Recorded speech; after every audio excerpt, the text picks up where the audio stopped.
একটি মরুভূমির ছোট্ট গ্রামে এক পরিশ্রমী কৃষক বাস করত। সে ছিল খুবই সৎ ও শক্তিশালী মানুষ। প্রতিদিন ভোরে সূর্য ওঠার সাথে সাথে সে মাঠে কাজ করতে যেত। তার জীবন ছিল কঠিন, কিন্তু সে কখনো হতাশ হতো না। একদিন সে একটি আহত ছোট তোতা পাখি খুঁজে পেল। কৃষকটি পাখিটিকে বাড়িতে নিয়ে গেল এবং যত্ন করে সুস্থ করে তুলল। ধীরে ধীরে সেই তোতা পাখি বড় হতে লাগল। আশ্চর্যের বিষয়, পাখিটি সাধারণ পাখির মতো নয়, সে মানুষের মতো বড় হয়ে উঠল এবং খুব বুদ্ধিমান হয়ে গেল। সেই দিন থেকে তোতা পাখিটি সবসময় কৃষকের সাথে থাকত। প্রতিদিন তারা একসাথে মাঠে যেত। তোতা পাখিটি আকাশে উড়ে কৃষককে পাহারা দিত। গ্রামের মানুষ তাদের বন্ধুত্ব দেখে অবাক হতো।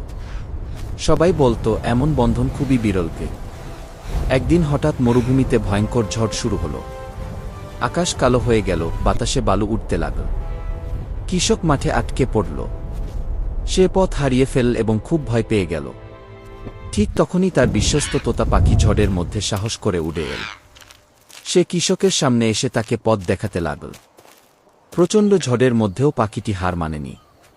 কৃষকটি পাখির ওপর বিশ্বাস রেখে তার পেছনে হাঁটতে লাগল। অবশেষে তার